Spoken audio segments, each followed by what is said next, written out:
Igual questão de gradualismo, fui gradualista um bom tempo, né?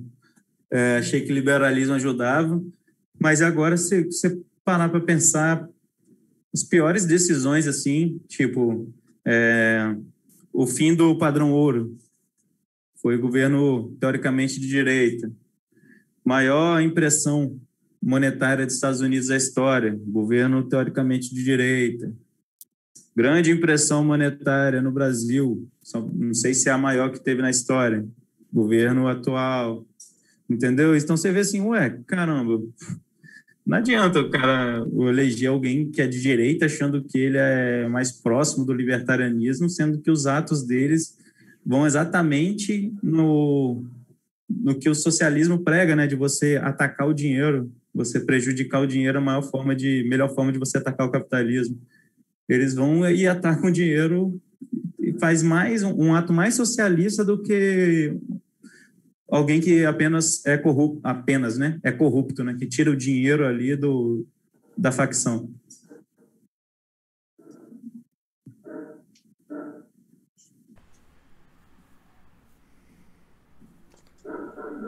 O Estado é um golpe. O É uma Estado grande ilusão, né, velho? é uma grande ilusão e eu também penso assim. Com certeza eu concordo com esse pensamento que a maioria tá lá apática e não é que tá lá na maldade, não é psicopata. Mas eu acho que quanto mais pra cima na pirâmide, mais vai selecionando os piores, assim. Tipo, nos cargos de poder que tem uma certa rotatividade, eu realmente vejo como uma luz atraindo os insetos, assim, quando você tá na fazenda, quando você tá num lugar com mato, sabe? Tipo, tem muita gente que. Assim, o Lula falaria qualquer coisa de cara lavada. O Bolsonaro eu acho que não, porque eu sinceramente acho que ele é burro. Tá ligado? Eu, sei lá. Tipo, eu contesto a capacidade dele de executar um plano e pensar em coisas fora do curto prazo, assim. Sei lá, posso estar menosprezando, posso ter comprado muito a imagem que ele também quer se vender. Tipo, aqueles filme fake dele com a farofa toda no colo. Claramente ele quer vender aquela imagem. Então, Pois é. tipo, posso ter caído também nisso, mas o Lula não. Pra mim, o Lula é esse exemplo do cara que vai falar qualquer discurso que vá falar, contanto que ele imagine que é o discurso que ele acha que vai aumentar a chance dele de ganhar, assim. Tipo, ele acredita no que ele fala. Ele chamava o Alckmin de fascista, agora ele vai tirar foto abraçada com o Alckmin. O Alckmin chamava ele de ladrão.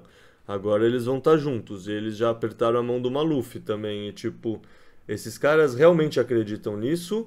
Ou eles se vestem como representante de um discurso e tentam catalisar e galvanizar uma parte da população usando esse discurso? Eu não sei. Você acredita que o Centrão realmente acredita nas pautas deles? Eu não acredito. Por que o PT acreditaria se o Centrão não acredita? É só ver o quanto de político virou liberal quando o Bolsonaro foi para o PSL. E você acha que todos eles sabem que é liberalismo, de fato? Entendem? Eles de um dia para a noite viraram liberais só porque o cara foi para o PSL. Entendeu? Eles falam que for necessário. É, se você tivesse um produto que a pessoa, para ter aquele produto, ela assina um contrato de 4 anos e ela não pode rescindir, ela vai ter que pagar mensalmente sem poder rescindir. Esse tipo de produto estimula que os vendedores mintam, sacou? Porque eu quero só aquela assinatura para ficar 4 anos vendendo para ele. Agora eu só vou precisar, no final dos 4 anos lá, mentir de novo para a pessoa assinar de novo. Entendeu? Mas eu vou fazer de tudo para a pessoa assinar, nem que seja necessário mentir. É isso aí que é a política, né, cara? Isso aí que é a eleição. Pô, e é um puto um conceito antigo, né? Dura um halving, né? Que, pô, tem coisa muito melhor acontecendo. Você nem sabe o que acontece quando aperta os botões da urna lá, né? Nem sabe o que está acontecendo, de verdade. E quer dizer, e você tem que continuar pagando imposto. Então, assim, o que você está fazendo ali, né? Pô, um sistema antiquado, né? Tem um sistema muito melhor aí que está definido por regras, né? Pautadas na física, e as pessoas estão discutindo ali se vão votar em se fulano, ciclano. Eu entendo, assim, o ponto do 3/8, de que você tem que escolher o menos pior ali, né? Mas eu nem consigo me dirigir a uma urna hoje em dia, eu vejo muito desgosto. Algumas pessoas até falam isso, né? Que pode atacar em vários lados. Poderia se a gente tivesse tempo infinito, mas o tempo é escasso, então a gente tem que escolher. Cada tempo que eu me dedico estudando um candidato, ou lendo, ou vendo notícias sobre um candidato, é um tempo que eu poderia estar estudando sobre Bitcoin ou contra economia, ou qualquer outra coisa. Offshore, várias outras coisas eu poderia estar estudando, mas eu estou ali estudando sobre um político. Então, não é que pode atacar em vários pontos, é que você vai perder seu tempo atacando num ponto. Inclusive, eu indico para todo mundo que o dia da eleição você consegue promoção em hotel, né, para viagem. Então, é um ótimo dia para você pegar um trânsito mais livre e relaxar, em vez de perder seu tempo lá. Olha, eu concordo 100%, assim, tipo, imaginar perder um fim de semana pra ir votar sei lá, na última Enfrenta eleição. até fila. Cara, na última eleição eu tava na Chapada Diamantina com minha ex-namorada e assim, sem reclamação, sinceramente. Melhor lá do que aqui em São Paulo indo votar, sinceramente. Vou caçar um rumo aí também nessa eleição aí, sumir. Nem lá eu vou. Né, e mesmo se você realmente acredita que tem um menos pior e você consegue realmente querer ajudar um menos pior, porra, mesmo assim, na boa, que eleição foi decidida por um ou dois ou cinco votos, assim, sinceramente, não é o meu voto que vai fazer a diferença mesmo. Tipo, beleza, se todo mundo pensar assim, se todo mundo pensar assim, o sistema realmente prova que não tem validade nenhuma e que é uma merda. Mas, tipo, esse senso de que um indivíduo consegue mudar o rumo de uma sociedade é não enxergar o seu lugar no mundo, assim, tipo, você é um pequeno gafanhoto dentro dessa floresta inteira, tá ligado? Você é um grãozinho de areia dentro de uma praia gigante, assim, tipo, esse um voto, esse senso de protagonismo que todo mundo inerentemente acaba tendo, a gente tem um viés como ser humano que é acreditar que a gente é o herói da nossa própria jornada, como se tivesse a jornada do herói, como se a gente fosse. Tipo, todo mundo não é o protagonista. E Sou o isso. personagem principal, né? Tipo, se a gente é o personagem principal, todos os outros são coadjuvantes, mas todo mundo também se acha o personagem principal, não se acha o coadjuvante, né? Mas quem é Bitcoiner, acho que é mais personagem principal, hein? Sai na rua, fala, olha os NPC aí. Ah, não, isso sem dúvida. Tipo, eu só tô contestando esse sentimento como um todo pra destruir o ego, mas que a gente tá mais próximo do personagem principal do que o pessoal que pedala de máscara, por exemplo, tá sozinho no carro de máscara. Eu vejo muito. Cara, o cara pedalando Tá, de máscara no sol. tá o cara com um cachorro num carro e ele tá de máscara. O que tá acontecendo, né? Quem usa focinheira é ele. Não, conseguiram convencer a população que o ar é venenoso, tá ligado? Isso era coisa de ver de vingança como distopia. Não vá na zona perigosa porque lá o ar contamina e mata. E tipo, acharam isso lá fora. Agora qualquer lugar fora de casa o ar contamina. Tipo, porra. Pô, mas agora eu tô achando até bom, cara, que eu saio na rua, esse pessoal tá de máscara, não tá respirando o mesmo ar que eu. Maravilha, acho até bom. Cara, Eu acho até bom. é foda que virou quase um desses signos de etiqueta, né? Tipo, da alta classe e do resto, assim. Tipo, você se sente, você anda assim, tem várias pessoas de máscara e um ou outro sem máscara, mais de boa, mais leve, assim. E o resto com medo, assim. Tá rolando esse filtro mesmo que você tava falando, esse fork na humanidade, tipo... Esse fork vai ser remunerado economicamente. Então vai cada vez mais se retroalimentar e se fixar, né? Não é um negócio, tipo, querendo ou não, no Fiat, se o dinheiro tá derretendo, ele tá derretendo pra muita gente. Tipo, beleza, os cantilionários estão mais perto do dinheiro, mas em média, a pessoa que ganhou dinheiro burro tá derretendo o patrimônio. E essa pessoa vai perder o patrimônio e não vai realocar no próximo negócio porque ela não vai entender o Bitcoin. Então esse filtro é uma esperança de melhorar um pouco isso aí também. Tipo, pelo menos o mundo vai ter mais pessoas que sabem o que estão fazendo com acesso ao dinheiro para investir. Sei lá, o Proof of Work, aí, esse tipo de valor que você adquire, talvez é por ler esse monte de texto, esse rigor intelectual que tem, mas ele se espalha para vários pontos da vida, né? Pô, o pessoal do Bitcoin, eles vão na academia, comem carne, tomam sol. É um pessoal bem diferenciado, né? Você não vê bitcoinheiro falando disso no Twitter.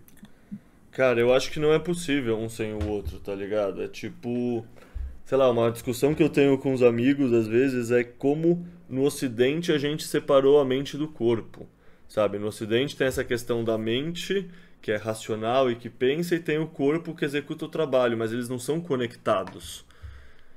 E se eu olhar no Oriente, isso não foi assim, sabe? Lá tem os monges Shaolin, você tem o yoga, tem esse tipo de coisa que a gente não tem análogos aqui, sabe? A gente não fazia esporte, a gente tinha o proletariado que, sei lá, antes era agricultor, mas não tinha pessoal fazendo yoga e sendo yogini, sei lá, essas porra.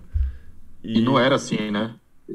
Você pega lá o Platão, essa galera tinha shape, né? Hoje Tinha, em dia, a gente que é uma sociedade de gordão. os filósofos de hoje, eles começam a falar, parece que vai ter um AVC a qualquer momento. Sociedade de gordão foi foda. Essa foi foda. Velho, não é culpa minha, tá ligado? É culpa da sociedade. Puta que pariu. É isso, tá ligado? O Bitcoin estimula hábitos virtuosos, ou são pessoas que têm hábitos virtuosos que acabam encontrando o Bitcoin por ter esse rigor, e na sociedade Fiat não tinha esse filtro pra selecionar as pessoas rigorosas. O Bitcoin quer viver bastante, né, cara? Tem que reviver os halvings aí, né? Eu tava Sim. gordão, né, quando eu comecei, de fato. E aí eu comecei a ler, correr atrás e, pô, a gordura começou a sair. Não sei se foi pelo o QI aumentando, a gordura descendo, não sei qual que um explica o outro, mas... Tipo isso. Cara, é interessante você falou que tem um site que é What's Happening em 1971. Sacou? Ele mostra os gráficos do que os gráficos de tudo. Desde aquela época ali anterior a 71, velho. E uma das coisas que ele mostra é de obesidade. E mostra que realmente, depois da perda do padrão ouro, aumentou o índice de obesidade sinistramente. Parece que não tem relação, mas tem alguma relação. Entendeu? Dá uma moeda inflacionária para uma deflacionária, os incentivos errados, incentivos certos, incentivo no consumo, incentivo na poupança.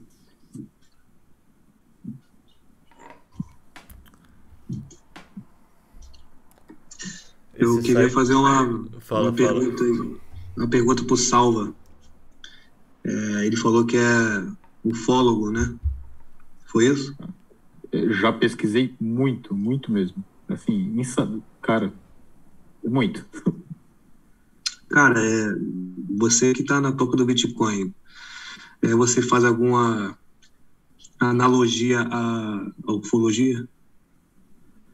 Hoje eu faço mais com inteligência artificial. Eu sou da área, tá? E o que eu vejo é que o pessoal vê inteligência artificial como se fosse no filme, né? Tem aquele computador que pensa, né? Que tem aquele cérebro flutuando na água lá. Mas o Bitcoin, ele virou inteligência artificial, de fato. Né? Essa é uma rede inteligente que ela reage, né? Ou seja, os neurônios dela são essas pessoas, tipo a gente. Nós fazemos parte dos neurônios, né? As redes terminais. E o que a gente está fazendo no fundo? A gente está protegendo a rede, né? Seja produzindo material, comprando, não vendendo, isso aí tudo é proteção de rede.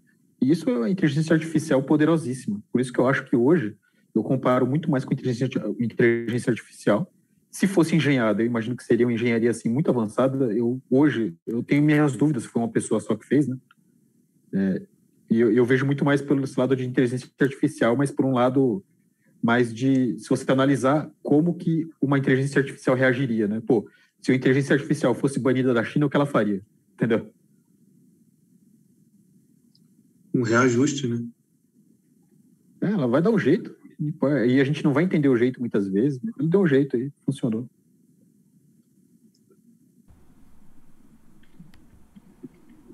Mas você tá falando de ser de outro planeta? Você fala assim? Não, assim, também, né? Sei lá, você, por pesquisar ufologia, você vê alguma coisa, sei lá, por vidas em outros planetas, algo do tipo? Você acredita nisso? Eu cheguei na conclusão que não. Cheguei na conclusão que se existiu alguma visita, é deste planeta. Ou de alguma outra forma de interação, mas de outro planeta eu tenho certeza. Hoje eu tenho uma certa certeza que não é de outro planeta. E assim, não tem ninguém que queria acreditar mais nisso do que eu, tá? Então, não tem ninguém que queria que tivesse ETzinho, tá? Assim, mas hoje eu vejo que não. Acho que eu sei o que você está dizendo. Tipo, a humanidade, a nossa, evoluiu tanto, ao ponto de... A tecnologia também evoluiu tanto, que ao ponto de ela conseguir voltar no tempo e colocar ali, sei lá, mudar alguma coisa para mudar lá no futuro. Seria isso? E tem coisa mais inexplicável. Essa é uma que o pessoal da ufologia entra bem rápido, né? Essa toca aí. Mas uma toca que eu entrei, que hoje eu acredito firmemente, é que é o seguinte: muito da história que a gente tem, a gente não entende a forma como ela é contada. Tem um livro que agora eu vou esquecer, mas tem a ver com Moinhos de Vento, que ele fala um pouco de que, na verdade, mitologia é uma linguagem técnica, né? Por isso que eu falo de Troia, eu gosto muito desse assunto, porque muita gente vê aquilo lá como um conto de fadas. E não, tem muita mitologia que é real mesmo, entendeu? Uhum. Até se for ver o negócio das pirâmides, cara, a gente não tem comprovação de que as pirâmides foram construídas 4.500 anos atrás. Eu acho que já estava lá. Acho que existia uma civilização anterior. Hoje já tem provas, né, de que eu acho que são... tem uma civilização que mora numa ilha no meio do Pacífico. Tem provas de que, sei lá, 3.000, 4.000 anos atrás, eles visitaram a América do Sul. Então, eu imagino que existiram essas civilizações avançadas que tinham embarcações antigamente, a gente não tem rastro, né? E como a história é muito reforçada por essa ciência atual, né? Acho que o pessoal tem interpretações erradas. O livro dos mortos do Egito tem 40 palavras para paraíso, eu acho. E as 40 são traduzidas iguais. Mas elas, cada uma tem um significado ligeiramente diferente. A gente nunca vai saber. Entendeu? Então, eu imagino que tem muita coisa escondida na história que a gente não sabe. Tá? E assim, falando friamente mesmo, sem conspiração, sem nada. Se for entrar em conspiração, aí tem muita coisa. Deixa eu fazer um adendo, que essa é uma toca do coelho que eu gosto pra caralho. Que é um tema que chama Younger Dryas Hypothesis. É a hipótese de impacto no Younger Dryas, que é uma época que rolou há 12.800 anos atrás. E recentemente estão começando a encontrar indícios de cratera de meteoro e coisa assim, e antes só existia especulações.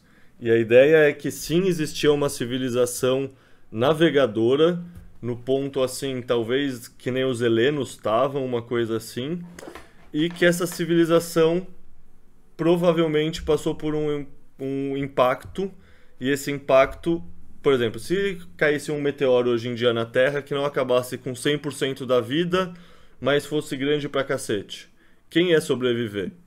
Não seria a gente, seria os Yanomami, seriam os Malawi, seria o povo caçador-coletor, seria o povo que está menos civilizado e que sabe viver mais na natureza. Então a hipótese é que a grande maioria das pessoas vivas na civilização realmente morreram nesse impacto, e eles teriam difundido conhecimento em outras civilizações. Por isso que em vários mitos criadores tem fogo que está caindo do céu e tem grandes inundações. É a maneira figurada, a partir de uma história, uma tradição oral de contar histórias, de passar um mito adiante e fixar esse conteúdo.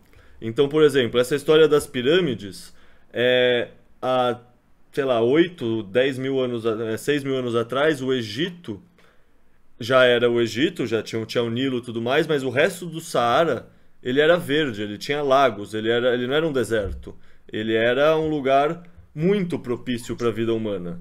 Então a hipótese que muitas pessoas têm é que a civilização que ficava ao longo de todo o deserto do Saara, ela migrou para o Vale do Nilo justamente quando o deserto foi surgindo, quando foi rolando esse processo de desertificação que chama.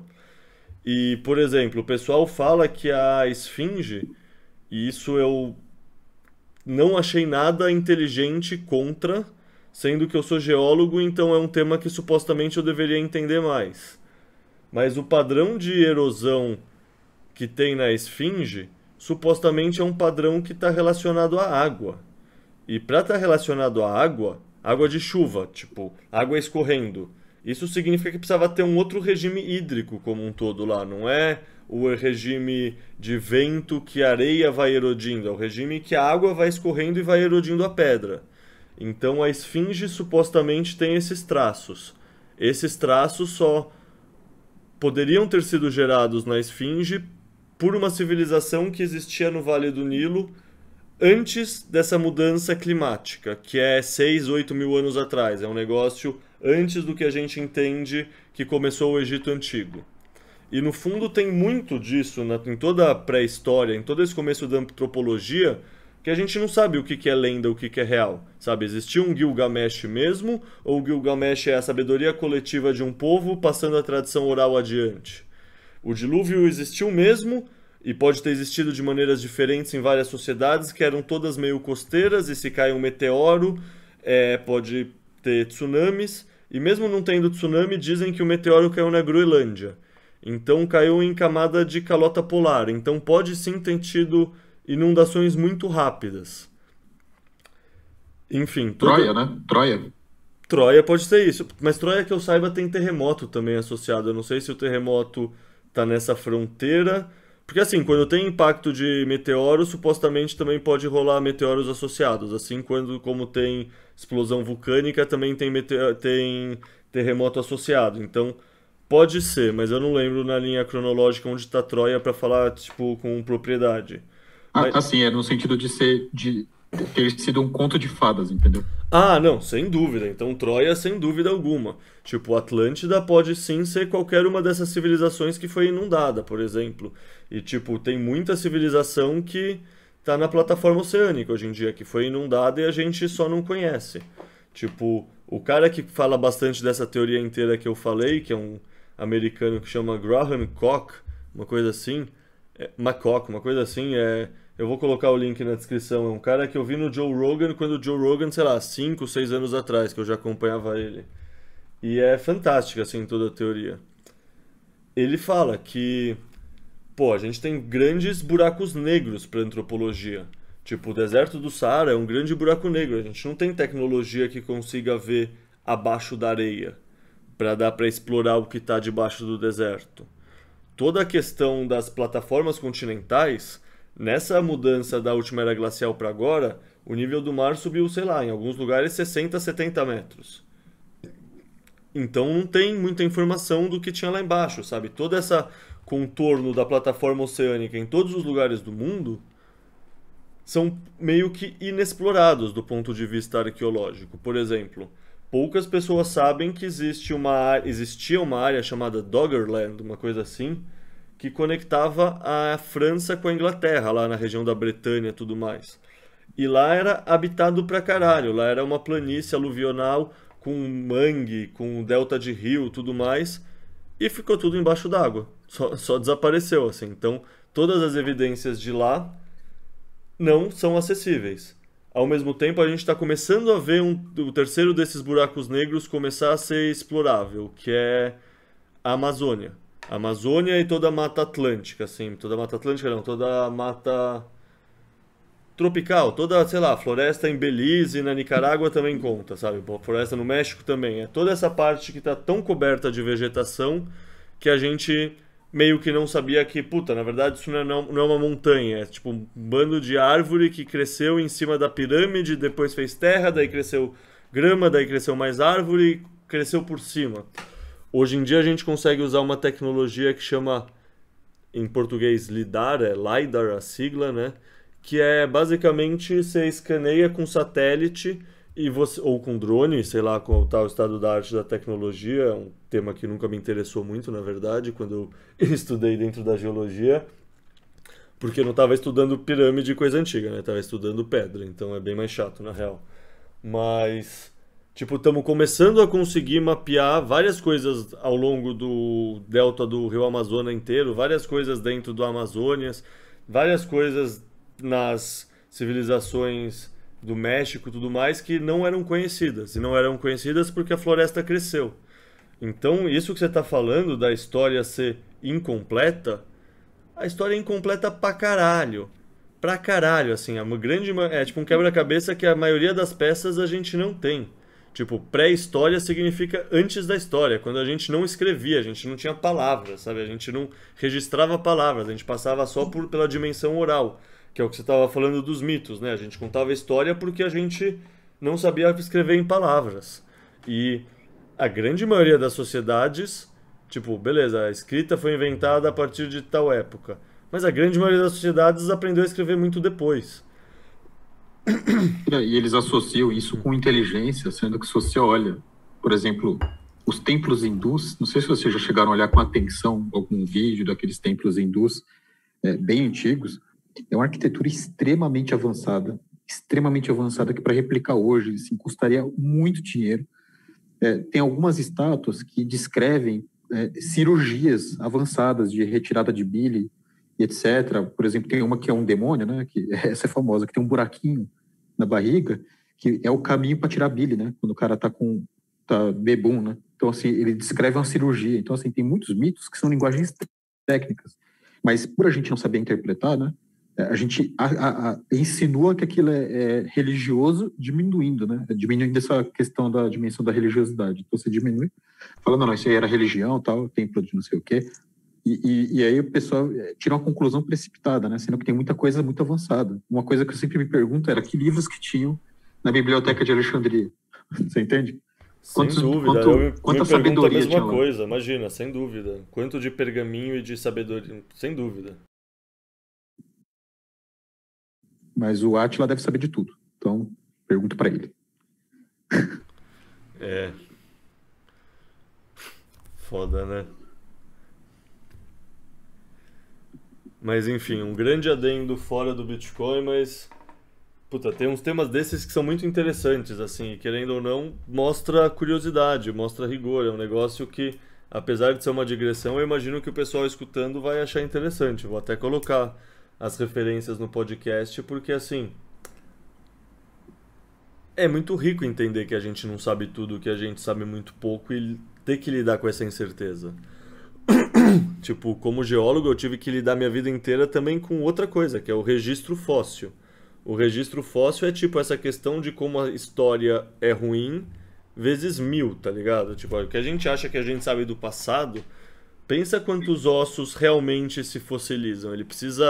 O bicho precisa morrer no lugar certo, num lugar que tem lama, que é coberto logo depois, que é coberto rápido, que não tem um carniceiro comendo. Se ele morrer no deserto é muito mais difícil petrificar, sabe? Todo o processo, assim, gera um enviesamento da amostragem que, na real, a gente não sabe quase nada.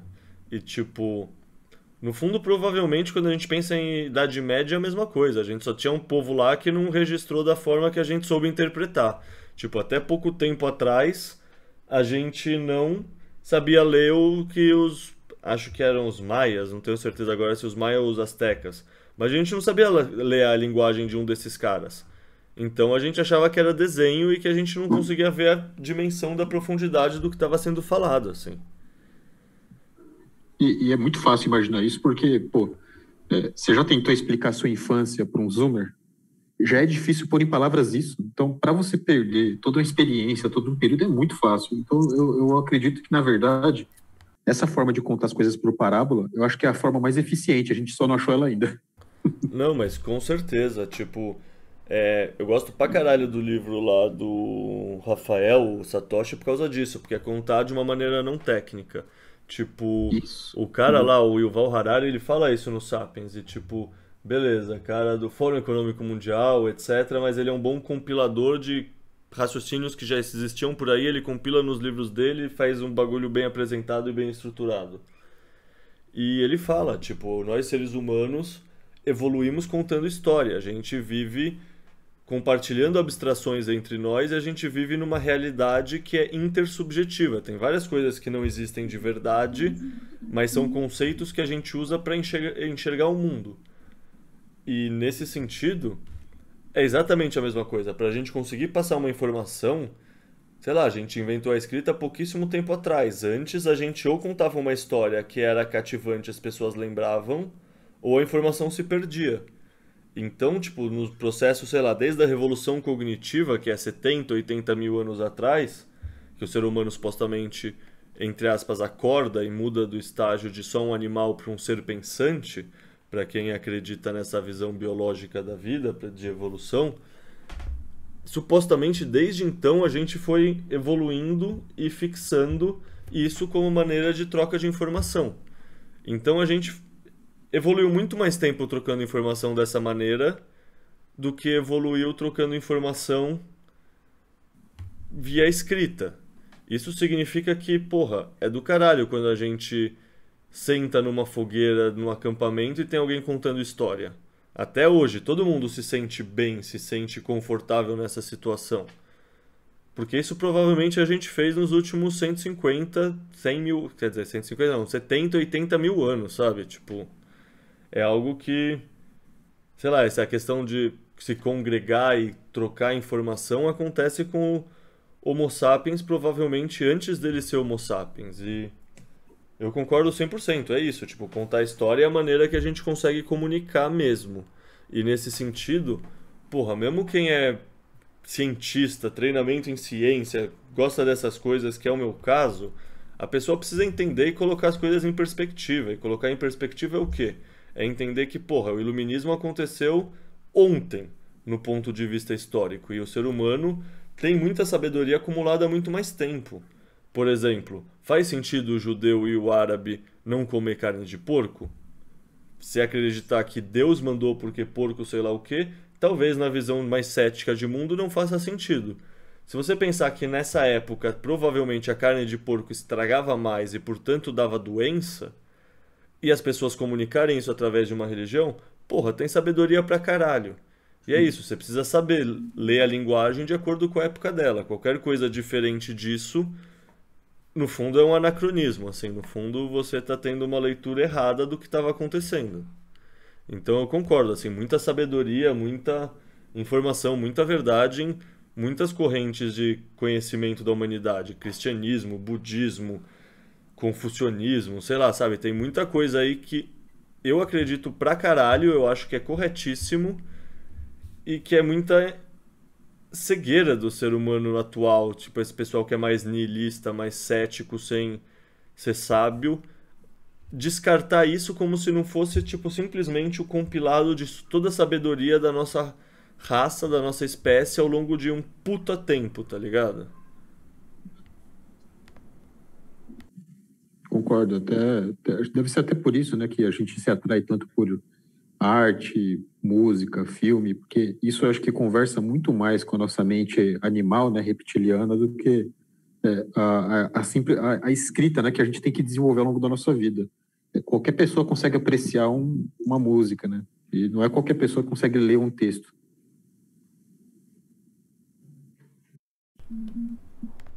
Provavelmente a maioria não consiga, na verdade, né? Conseguir se emocionar com uma música, você desenvolveu uma sensibilidade. Querendo ou não, muitas pessoas, que é o que a gente estava falando, se elas são tão massa, elas também são mais desinteressadas. Elas, não sei, no fundo tem um conceito da filosofia que é o mesmo conceito que acho que foi o Salva falou aqui do NPC, que é o Non-Player Character, que na filosofia o pessoal chama de zumbi filosófico.